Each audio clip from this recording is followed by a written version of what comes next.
মূল জলরাশিটা পাহাড় থেকে ধরে কৃত্রিমভাবে ক্যানেল করে এই পথে নিয়ে এসে আস্তে আস্তে ওটা অনেক ওই নিচে পতিত হচ্ছে। এটা একটা লক গেট, একটা সময় ছিল লক গেট, কিন্তু এখন বন্ধ মনে হচ্ছে, বন্ধ হয়ে আছে যেভাবে দেখা যাচ্ছে। হ্যাঁ, এটা বন্ধই আছে, পরিত্যক্ত অবস্থায় আছে, অর্থাৎ 12 মাস এই অবস্থায় চলে বোঝাই যাচ্ছে। আর এখন শুকা মরশুমে এই জলের এই গতি, তাহলে বর্ষার সময় কি রুদ্র রূপ ধারণ করে কল্পনার অতীত।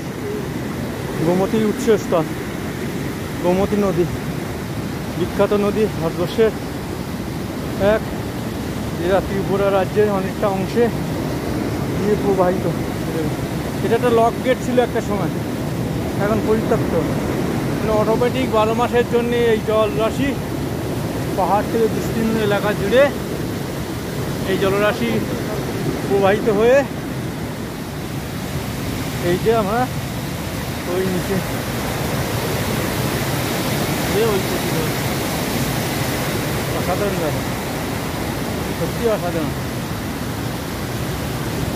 তৃপ্ত হলাম, ধন্য হলাম।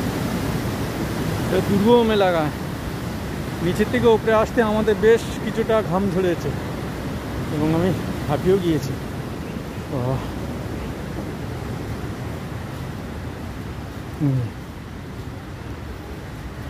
এটা বিচ্ছিন্ন জলগুলোকে একটা ক্যানেলের মাধ্যমে ধরে একটা জায়গা দিয়ে প্রবাহিত হয়েছে, যাতে করে